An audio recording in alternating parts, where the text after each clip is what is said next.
बरेली के बलवाइयों का हिसाब योगी आदित्यनाथ की पुलिस ने शुरू कर दिया है। जुमे की नमाज के बाद जिस तरीके से बरेली को आई लव मोहम्मद के नाम पर जलाने की कोशिश की गई, उसका नतीजा यह है जिसे आप देख रहे हैं। ये आरोपी है बरेली हिंसा का और हाफ एनकाउंटर में पुलिस ने इसे पकड़ लिया है। पुलिस को देखकर बिना नंबर की बाइक से भाग रहा था। जब पुलिस ने रुकने के लिए कहा तो पुलिस के ऊपर इसने फायर झोंकने की कोशिश की और मुठभेड़ के बाद इसे गिरफ्तार कर लिया गया है। जितने भी आरोपी पकड़े गए हैं, अब तक 73 आरोपी इस मामले में गिरफ्तार किए गए हैं। उन सभी के घरों पर लगातार बुलडोजर चलाया जा रहा है। यहां तक कि जो तौकीर रजा, जिसे पुलिस के द्वारा मास्टरमाइंड बताया गया, इस जहरीले मौलाना के दामाद के गैराज पर भी बुलडोजर पुलिस के द्वारा चलाया गया। कहा गया कि नगर निगम की जगह पर और नाले की जगह पर यह गैराज इसके दामाद ने बनाया हुआ था और आज से नहीं 20 साल से इस जगह पर प्रशासन नगर निगम की जगह पर यह गैराज को बनाकर लगातार कमाई करने में जुटा था।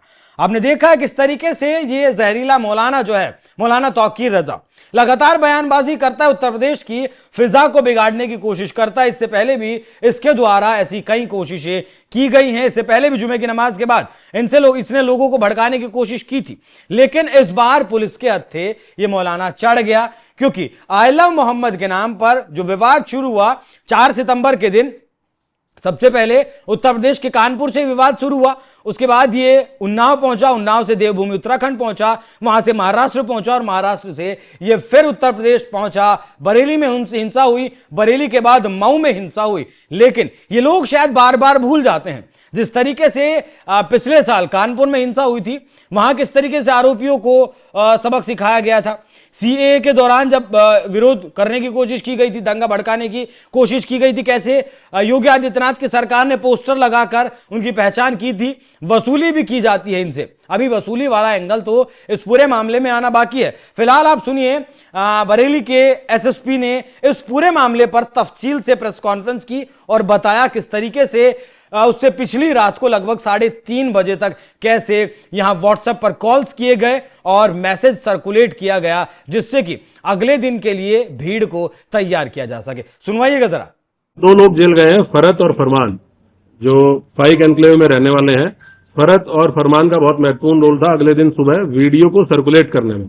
जो सुबह 10 बजे एक वीडियो सर्कुलेट की गई कि किसी भी प्रकार का कोई कार्यक्रम वापस नहीं किया गया है और पूर्व निर्धारित तरीके से कार्यक्रम होगा, इस वीडियो को बनाने में और उसको सर्कुलेट करने में और लोगों को फोन कर करके व्हाट्सएप के माध्यम से यह अवगत कराने में कि भाई आपको इकट्ठा होना है। इसमें जो फरत नाम का व्यक्ति है जो जेल गया है, फाइक एनक्लेव का रहने वाला, और उसका लड़का फरमान, इन दोनों लोगों की बहुत महत्वपूर्ण भूमिका थी। ये ऑलरेडी जेल जा चुके हैं। ये बात भी इससे पूछताछ में हम लोगों के प्रकाश में आई है, जो और अभियुक्त पकड़े गए हैं उनसे प्रकाश में आई है और ये उनसे तस्दीक भी हुआ है। क्या ये भी जांच में नाबालिग है इस पूरे प्रकरण के? ये तो आप लोग, क्योंकि वहाँ आप लोग भी थे और आप लोगों ने वीडियोस में भी देखा होगा कि कुछ नाबालिग बच्चों को सामने करके और इस तरह की हरकत करने का प्रयास किया गया। ये जेजे एक्ट के अंतर्गत एक अपराध है, जुवेनाइल जस्टिस एक्ट के अंतर्गत एक अपराध है कि कोई व्यक्ति अगर नाबालिग बच्चों को किसी घटना में शामिल करके उनसे अपराध कारित कराता है तो ये भी एक दंडनीय और संज्ञेय अपराध है। हम लोग इस पे भी काम कर रहे हैं और इनकी धाराओं को भी इस मुकदमे में बढ़ाया गया है। टोटल अब तक हम लोगों ने इस पूरे प्रकरण में 55 लोगों की गिरफ्तारी इंश्योर की है और हमारी टीमें लगातार दबिश में है।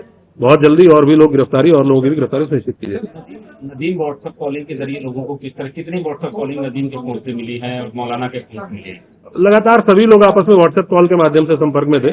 संख्या तो यहाँ नहीं बताई जा सकती, लेकिन लगातार पूरी रात लगभग 3 साढ़े 3 बजे तक सभी लोग व्हाट्सएप से एक दूसरे के संपर्क में थे और उसमें ये कंफ्यूजन फैलाए जाने की कोशिश की जा रही थी कि कुछ लोगों को अपील भेजी गई, फिर उन लोगों को ये बताया गया कि अपील फर्जी है।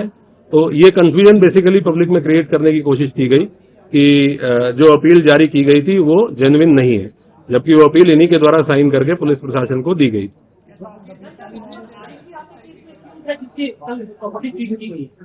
अभी इस नाम का कोई व्यक्ति हमारा नामजद अक्यूज नहीं है, ना ही इस नाम के किसी व्यक्ति को हम लोगों ने न्यायिक हिरासत में जेल भेजा है।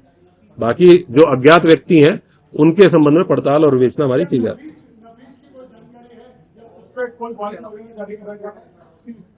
नफीस जो डॉक्टर नफीस है, उसका रोल इस पूरी घटना में, इस विवेचना में पूछताछ में भी सामने आया है। हम लोगों ने उसकी गिरफ्तारी के लिए टीमें गठित की हुई है। बहुत जल्दी उसकी गिरफ्तारी भी सुनिश्चित की जाएगी।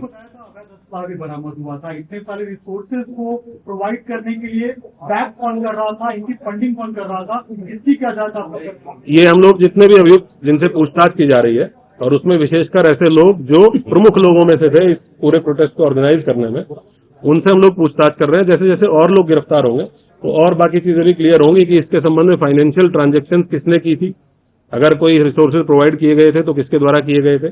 और जैसे फरत नाम का व्यक्ति है, इसने काफी इसमें अग्रणी रोल पीछे रहते हुए प्ले किया, कि जिसने वहां पे शरण भी दी ऐसे लोगों को जो इस घटना की प्लानिंग में शामिल थे, और उसके साथ साथ वीडियो को प्रसारित करने में भी, वीडियो को एक तो लोगों को वीडियो बनाना अपने मोबाइल से, उस वीडियो को लोगों को भेजना और उन लोगों को फोन करके ये भी कहना कि आप इस वीडियो को जगह जगह प्रसारित करें।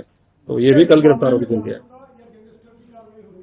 अभी हम लोग जो दर्ज मुकदमे, हमारे पास 10 मुकदमे दर्ज हैं जिनकी विवेचना हम लोग इंश्योर कर रहे हैं कि इनकी विवेचना अच्छे तरीके से हो। जितने अभियुक्त सामने आ रहे हैं वो जेल भेजे जाएं। उसके बाद जो भी विधिक प्रावधानों के अंतर्गत पॉसिबिलिटी होगी उसकी पर कार्रवाई की जाएगी। बाहर के जो लोग थे, जैसा आपने बताया था, क्या उसके ऊपर कुछ डेटा मिल पाया है?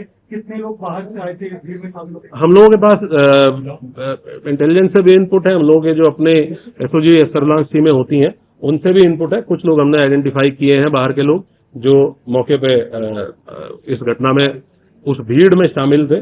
उनमें से कुछ लोगों का ये भी पता चला है कि 1-2 लोग बाहर के ऐसे भी थे जिनके द्वारा संभवतः फायरिंग की घटना की गई। उनके लिए हम लोग और डीपली इन्वेस्टिगेट कर रहे हैं और बातचीत कर रहे हैं। अगर दूसरे जनपद से भी सहायता की आवश्यकता होगी तो वहां की पुलिस से भी संपर्क करके उनकी भी सहायता लेके हम लोग इनको गिरफ्तार करेंगे। और कितना मोटा मोटा अमाउंट होगा लोगों का जो संख्या इकट्ठा हुई थी? कितने लोग थे? ऐसा कहा जा रहा है 40,000 लोग थे, इनको इकट्ठा करने की बात कही गई? नहीं, क्योंकि कहीं एक पॉइंट पे तो इकट्ठा हो ही नहीं पाए। जो हम लोगों की नाकाबंदी थी, हम लोग, क्योंकि हम लोग अवेयर थे पहले से ही कि इस प्रकार का एक प्रयास हो सकता है कि किसी एक पॉइंट पे बहुत अत्यधिक भीड़ की जाए, तो हमारी नाकाबंदी और बैरिकेडिंग शहर के चारों तरफ थी।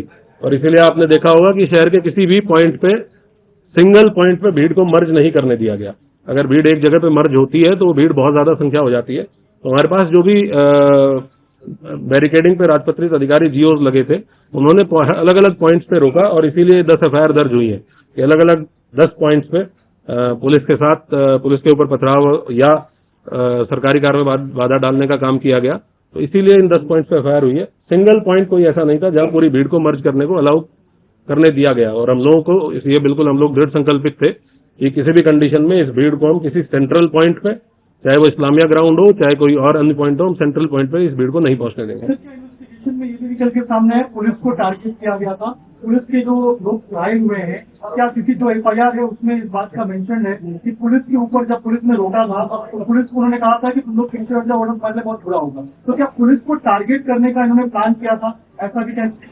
पुलिस तो विजिबल फेस है ही पुलिस, क्योंकि हर बैरिकेड पे पुलिस लगी हुई है। तो अगर कोई गलत काम करने जा रहा है, कानून तोड़ने जा रहा है, तो पहला फ्रंट पुलिस ही है जो उसको रोकती है। तो ऑब्वियस सी बात है कि अगर वो कानून तोड़ने का के लिए इच्छुक है या कानून तोड़ना चाहता है तो पुलिस जो सामने खड़ी है उसी को अपोज करेगा। और यही काम इनके द्वारा किया गया और हमलावर होकर किया गया। तो इसीलिए हम लोगों ने इतने कठोर कार्रवाई सुनिश्चित की। Thank you. पड़ी थी कि कोई और भी स्थान पीछे से था, कोई इंटरनेशनल साजिश? जैसे मैंने आपको बताया कि एक ऑर्गेनाइजेशन के द्वारा एक कॉल दी गई थी, आईएमसी नाम के ऑर्गेनाइजेशन के द्वारा। जो कुछ लोग गिरफ्तार हुए हैं उसके पदाधिकारी हैं, कुछ और लोग हैं जिनकी गिरफ्तारी शेष है। हम लोग सभी को अकाउंट फोर करेंगे और जो भी लोग इसमें शामिल थे, अगर कोई अन्य तथ्य प्रकाश में आएगा तो मैं आपके साथ शेयर करूंगा। पार्षद भी गिरफ्तार हुआ है? हाँ, एक अनीश सकलैनी पार्षद गिरफ्तार हुआ है।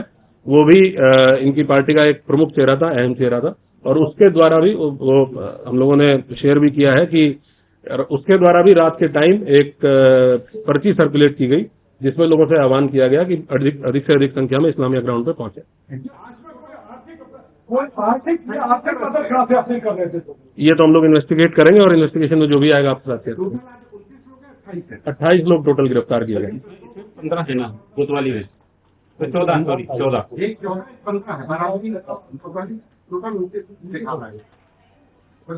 नहीं, कुछ अभियुक्त ऐसे हैं जो दोनों मुकदमों में कॉमन है। तो हो सकता है इस वजह से प्रेस नोट में, क्योंकि दोनों अलग अलग थानों के प्रेस नोट है, तो ये हो सकता है कि दोनों के प्रेस नोट में आ गए। टोटल 55 अभियुक्त गिरफ्तार किए गए। अब तक 28 टोटल 55 टोटल 55 अभियुक्त गिरफ्तार हुए हैं। आज से पहले तक 27 और 28 अभियुक्त टोटल 55।